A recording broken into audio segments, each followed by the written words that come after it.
İşğaldan azad edilən ərazilərə böyük qayıdış davam edir. Respublikanın müxtəlif yerlərində, əsasən yataqxanalarda, sanatoriya və inzibati binalarda müvəqqəti məskunlaşan ailələr Xocalı şəhərinə yola salınıb. Bu mərhələdə daha 137 nəfər köçürülüb. Köç kərvanı bu dəfə Xocalıya doğru yola çıxıb. Bugün həmin ərazilər daha 33 ailəni qarşılayır. Çox gözəl hissdir. Allah prezidentimizə can sağlığı versin, qazilərimizə can sağlığı versin, şəhidlərimizə Allah rəhmət eləsin. Qürur verici bir hissdir. Bu günləri biz çox arzulayırdıq. Şükür ki, bu günə gördük. Xocalıdan çıxanda qızımın 3 yaşı olubdu. Arzular gerçəkləşir, planlar qurulur. Uşaq vaxtından eşitmişik.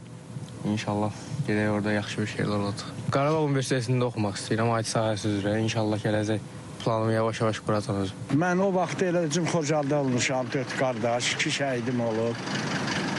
İndi də şükür bu günə ki, mən Xocalıya qayıdırıq. Allah prezidentimizin canı sağ eləsin.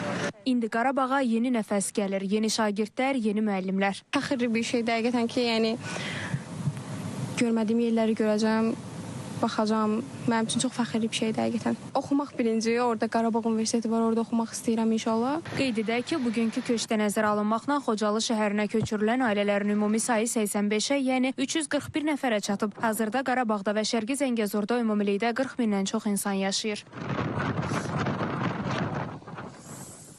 Artıq köç kərvanı Xocalı şəhərinə çatıb. Köçürülən ailələrə yeni tikilmiş fərdi yaşayış evlərində mənzillər verilib.